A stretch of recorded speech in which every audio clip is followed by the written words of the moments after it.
Yes, here we go. Go ahead. Hi, this is Robert Cool Bell of Kool the Gang, and you're watching the Break It Down show. I'm gonna break Man, it you know down. what?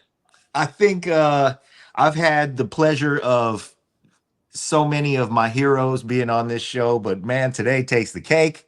Robert Cool Bell provided the Cool in the Gang, like he said. He is the founder, musical force, creative force, and really the business force behind the cultural empire that we know as Cool in the Gang. He, excuse me, has provided the soundtrack to all of our lives. No matter where you are, it doesn't matter where you come from, how you party, you have partied with Kool and the Gang for sure.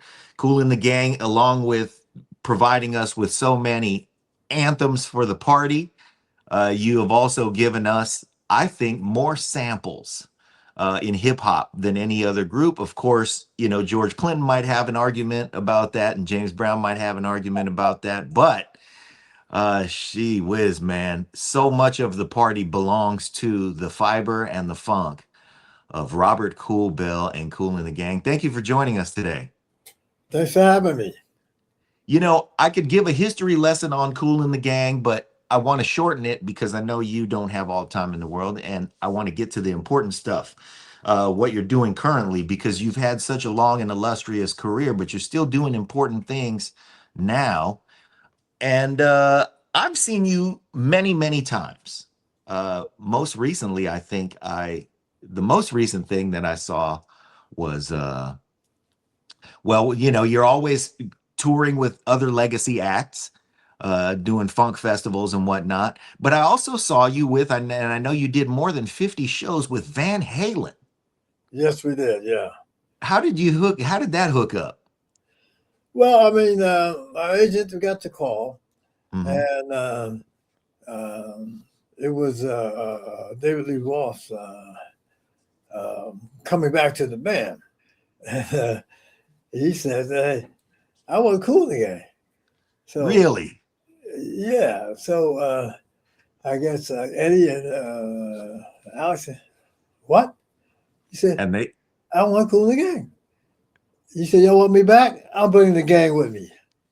Man, it was a well, great I'll show. tell you, it seemed like an interesting bill. We looked at it and, you know, and I had seen you before then, but then I thought, you know what? I know every word to every Van Halen song, but I also know every word to every Cool in the Gang song. So this is going to make sense. Right. Yes, And, and it did. yeah. He came in. I met him in New York. He said, "Listen, now back in the day, out in L.A., I think it's the Whiskey Go Go. But we used to play a little bit of funky stuff, a couple of your songs." I said, "Oh, yeah." And he said, "In New York, the club downtown. I'm trying to think of the name right now, Mhm. but his family owned that club. You know." Oh, So he came back. He said, "Listen, uh, you guys had celebration, and we had jump, and 60% of our audience are ladies." And he said, "Well, you guys wrote ladies' night." So he said, "Let's go out and have a party." And that's what we did. That's how that went down. that's that sounds perfect. Yeah. Now, I saw you another time that was notable. Uh, I happened to work in San Francisco, and one day my coworker came over and he said, "Hey, what are you doing after work?" And I said, "I don't know, but it sounds like you got a good idea." And we worked in the Embarcadero Center that overlooked Justin Herman Plaza. And he said, "Well, at Justin Herman Plaza at 6:30 tonight, Kool and the Gang is playing a free show for everybody in San Francisco." And it was during that stretch when JT came back for a couple years, and we came out, and it was just impromptu. I think it might have been a Thursday night. And man, you rocked San Francisco. There must have been, it was a free concert. So it must have been 50,000 of us on Justin Herman Plaza. Maybe not that many. Maybe it was 20,000. But you rocked a free show.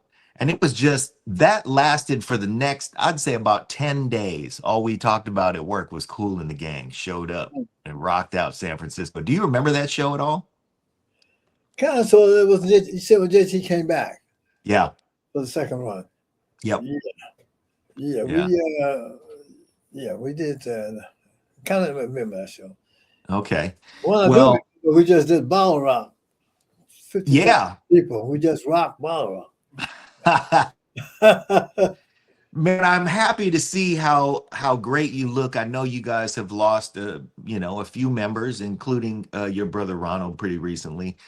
But you look fantastic, and you continue to do so many things. I want to touch on those things too, because it's not just music that you've given us, but you tell us about the Cool Kids Foundation. The Cool Kids Foundation started. I lost my wife too, almost a Mhm. year ago. She came to me. She said, why there is no more music in schools?" And I said, "Well, it was music when we was coming up. You go to a music class, have a music teacher, and they used to give you instruments. I had the violin, didn't like it. Cello, not quite. Mellophone.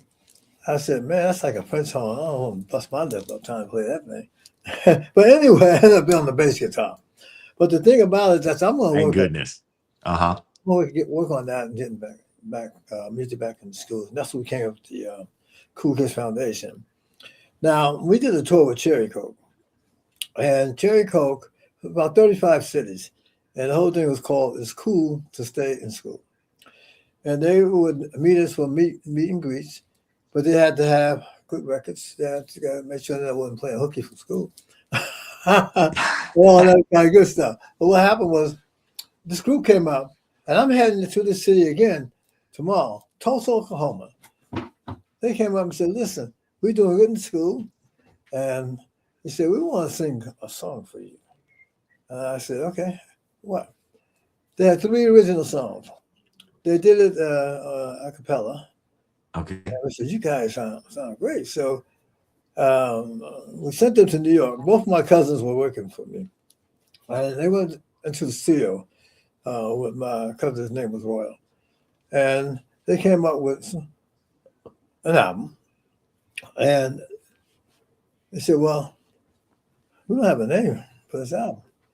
So they came up with "Color Me Bad," because it was a Spanish guy, black guy, and 2 white guys. Okay. The people make the decision. You know what happened with that one? New Jack City, Wesley Snipes, Yeah. became as big as NSYNC and Backstreet Boys. All that tied into the whole school scenario. So that's how it happened. Wow. We get to do another one now. Our 7th one, we do golf outings. And at the golf outings, we raise money for schools. And sometimes kids from Boys and Girls Club, to help the young people in terms of getting into the music business. And our 7th Fantastic. annual is coming up next month. The 7th annual. And where is it? It's up in New Jersey. Okay. Yeah. Taking it back home. What's your golf game look like? Are you doing these golf tournaments because you play golf? I just do tournaments to raise money for the kids. Okay. One day I get out there and do some Hollywood swinging. Swing that golf course. My golf club. Yeah. Fantastic. Well, yeah, the golf course is a good place to raise money. So when you're going out there to raise money for the kids, it's a great place. Some people do those things because they also play golf, but if you're not playing golf, it's also a nice, pretty place to hang out. You have a lot of hardware behind you, and there's a lot of gold and platinum that's sitting there Okay. that you've earned over the decades. But there's also a poster and a couple of champagne bottles, and I imagine that's for Le Cool Champagne. Yes, it is. How long you been doing that? That started over 10 years ago. Mm-hmm. We're on tour, and the promoter came to us and said, "I'm doing something with the late Barry White lookalike, and one of the Bee Gees." I said, "Okay." He said, "Would you like to have this champagne on your tour?" I said, well, I don't think people are going to want to buy a bottle of champagne. They want T-shirts, caps, hats, all that kind of thing. Come on, man. Yeah. And then I said, I want to get on the shelves. I said, what do you mean get on the shelves? He looked at me. He said, good luck. I came up, and we came up with my partners over in Europe with the Berthelot family. And they're up in Champagne country. Okay. Ypernay and et cetera, et cetera. Yeah. And so that's the home of Dom Perignon, Bouvet, That's right. Dom Perrier, Yeah. style. He said, how'd you go do that? I said, I want to call it Le Cool. I said, it got a little French vibe to it. Right. I want to call it Le Cool Champagne. So pay attention, folks. We're not talking about a sparkling wine from a different region. We're talking about champagne. Where you cannot say you have champagne unless it comes out of France. That's right. So we put it all together, and then we brought it to America, like an Eddie Murphy movie, Coming to America. Yeah. Champagne made it to America. Since then, we've been on Norwegian cruise lines, celebrity cruise lines. We've been on, we did several promotions with our champagne. Man, you were talking about the guy who gave us more celebrations than anybody else is now bringing the champagne. It's a natural match. Yeah, that's what you see back there. Yeah. That's fantastic. What about that guitar? What's going on with that guitar? Oh, that was a guitar that was given to us. I lost 6 of my 7 members. And the faces you see on that guitar is some of the original members.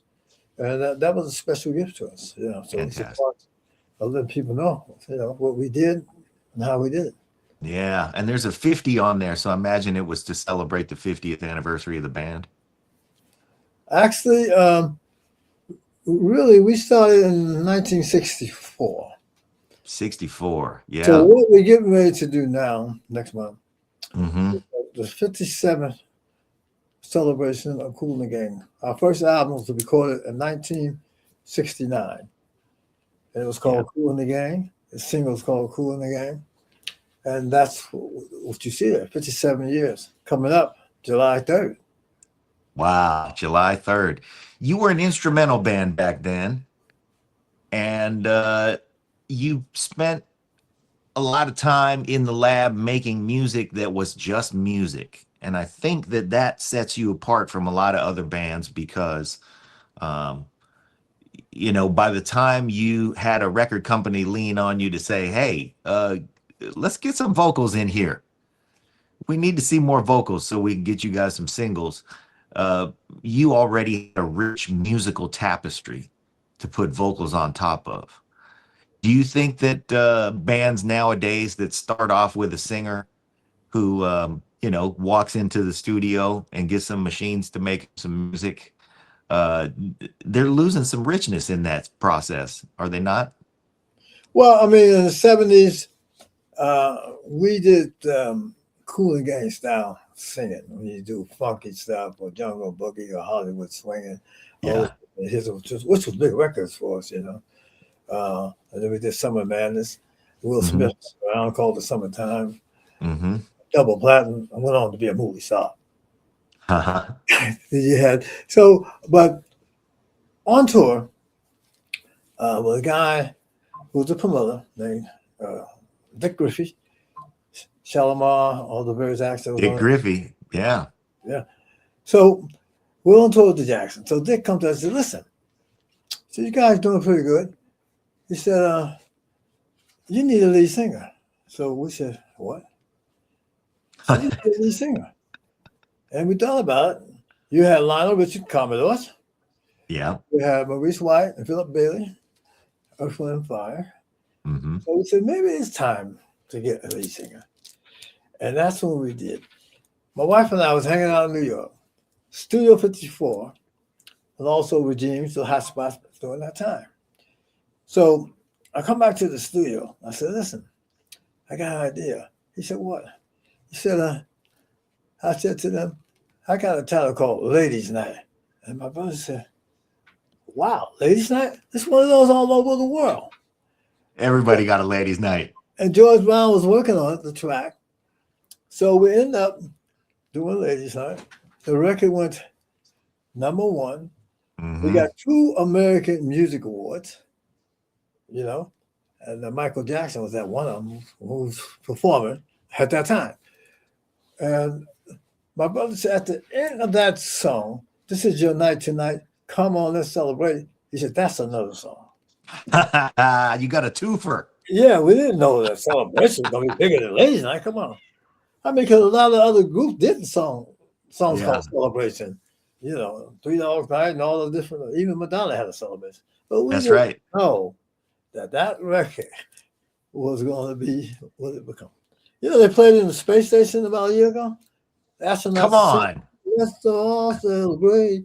You know, It makes yeah, sense though. So they took the party up into space. There's not too many artists who can say their record been played in space. yeah. We call it the space station. Get funky on it. Wow. I had my dad was busy working a lot of the time, but he would every once in a while make it to one of my little league baseball games, and he happened to be at the game where I hit my first home run. Oh, And so you know what he played on the way home in the car. As soon as I ran off the field, got in the car, he had a conversion van because it was the 70s. uh He had huh. a conversion van. I got in. He pumped up Celebration and we went and got ice cream. All right.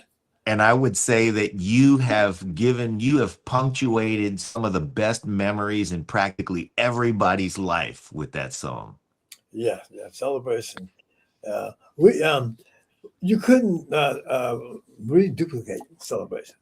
No, you We cannot. had a song like um, uh, had Celebration in there after Hmm. Celebration. Didn't work. Let's have a good time. Let's have a good time. All that didn't work. Yeah. To leave Celebration the way that it is. Yeah. You happen to catch the magic. Excuse me. You caught the magic. Oh yeah, I mean, I don't know if you guys New York or what, but shit, the Knicks just won. I hope they're celebrating good times. Oh, come on, they did. And we have So, another song called Victory. Victory uh-huh. is also a big record. I mean, what the Knicks just did. Victory, Yeah. celebrate good times. Come on. Yep. Well, what about the variety of styles? Because if you go back all the way, I mean, if you like you said, you've got all of great funky anthems, Hollywood swinging, Open Sesame, uh, so many songs that are all over the place. But you also scored a hit with a shuffle. You know, You Can Have It was really my exposure as a musician to a hit song that was a shuffle. Of course, there was the Lido shuffle and there was Rosanna and stuff, but You Can Have It was, man, and it has scatting in You can have it. Huh? it. So come That was on. influenced by Marvin Gaye. Hmm. You Fantastic. can have it if you want If you want it, it. yeah. So tell us what you're working on musically nowadays. Well, right now, we had several albums that's been released. One was called "Pursuit of Happiness," that my brother did before he passed. Okay. George Brown did "People Just Want to Have Fun." So we have several out there now. George did one before he passed called